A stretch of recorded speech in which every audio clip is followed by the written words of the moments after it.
menjelaskan tentang pengenalan ISO 31000. ISO 31000 merupakan sebuah panduan atau best practice yang diterbitkan oleh International Organization for Standardization yang ditujukan untuk dapat diterapkan dan disesuaikan untuk semua jenis organisasi dengan memberikan struktur dan pedoman terhadap semua operasi yang terkait dengan manajemen risiko. Tujuan dari ISO ini sendiri untuk membantu organisasi mencapai tujuan dengan mengidentifikasi peluang serta ancaman secara efektif dapat menggunakan sumber daya yang ada untuk menangani risiko. Penerapan yang ada pada ISO ini dapat membantu organisasi untuk memastikan pencapaian sasaran, memperbaiki identifikasi peluang dan ancaman, serta lokasikan dan menggunakan sumber daya secara efektif untuk penanganan risiko. Prinsip ini bakal penerapan manajemen risiko dalam suatu organisasi sebelum melangkah ke tahap selanjutnya atau kerangka yang akan diproses. Yang pertama, menciptakan nilai tambah dan melindunginya.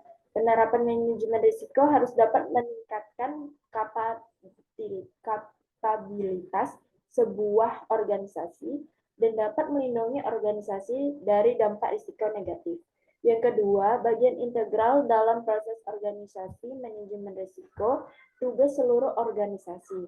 Yang ketiga, bagian dalam pengambilan keputusan, diciptakan untuk memberi pandangan tambahan terhadap berbagai keputusan yang kerap diambil oleh sebuah organisasi.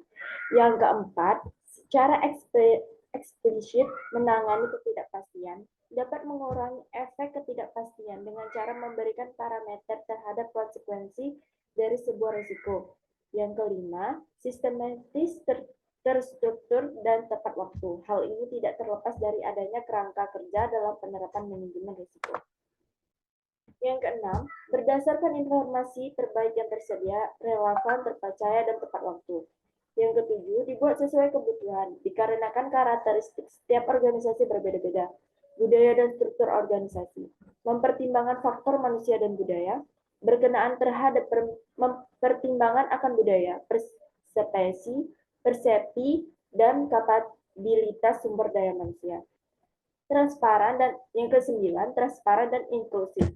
Tidak ada yang ditutupi dalam hal penerapan MR di dalam seluruh organisasi. Yang ke-10, dinamis, iteratif, dan responsif. MR selalu respon terhadap perubahan dan penerapan selalu mengikuti siklus. Yang ke-11, perbaikan berkelanjutan. MR selalu diperbaiki dengan mengikuti perubahan konteks internal maupun eksternal. Demikian dari penerapan ISO yang bisa saya sampaikan. Cukup sampai di sini. Terima